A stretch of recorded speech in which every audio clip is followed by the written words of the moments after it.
I think the ECR initiative is like a profound initiative, and like this is my first time attending a big conference, and I was super impressed as to how well produced it was and how well organized it was, and it was not something that was just tacked on to the conference for the younger researchers.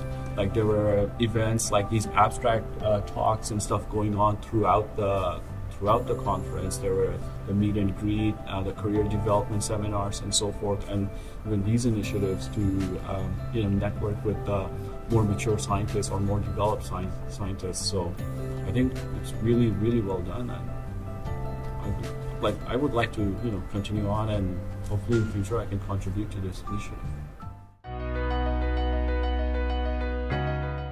Well, I think that exactly. So since we come from different backgrounds, I think that this will enrich quite a lot the organization. I really believe that we are not only here to bring new ideas. I think that this is the kind of obvious answer, but also to somehow destroy some myths. So coming from different backgrounds, we are able to see things from different perspectives and thinking novel usage for the kind of things that are developing. So in my case, I was interested in knowing how the proteome, or specifically the RNA proteins, control the transcriptome, but also a little bit the other way around, how non-coding RNAs are also controlling some protein complexes. The issue there was that there was not efficient protocol to do it. Indeed, there was not a protocol to do it.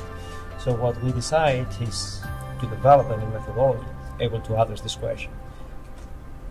And what is really important for us is doing it simple and doing it cheap.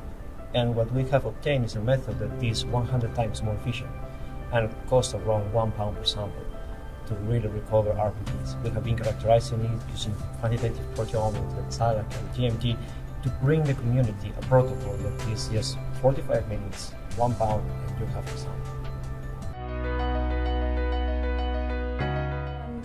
For my project, basically since 2014, we've been in collaboration with the investigators from the Human Proteome Project to derive the most studied or most popular proteins from individual disease fields.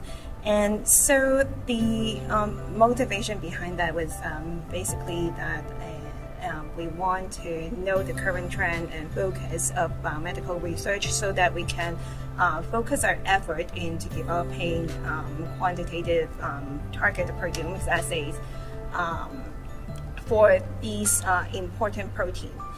And but the challenge is that we have so many proteins in the human genome, so human proteome, so we have 20,000 proteins, and we can't really develop quantitative assays for every protein at the same time.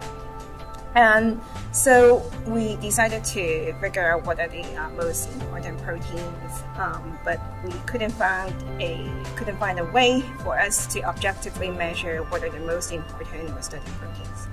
And so our solution is for us to basically develop our own method, our own computational approach to look at what are the most popular proteins with a PubMed analysis, many PubMed analysis. I think you definitely have to love proteomics. So that's the first questions that they should ask themselves. That you have to really have a passion for science, because we can get so depressed when our experiments don't work and we have to spend long hours in the lab. And so are you willing to perhaps sacrifice a little bit for the advancement of your career? And so, but as I said earlier, I think work-life balance is also very important. It helps people with their creativity, with life, to have a balance of work-life balance. And so in terms of technology-wise, I think we should definitely move on from just looking at the quantitation of expression. Quantitation is extremely important. Everything should involve quantitation. But we should move towards also other parameters of the proteome. So perhaps not just steady state expression level, but perhaps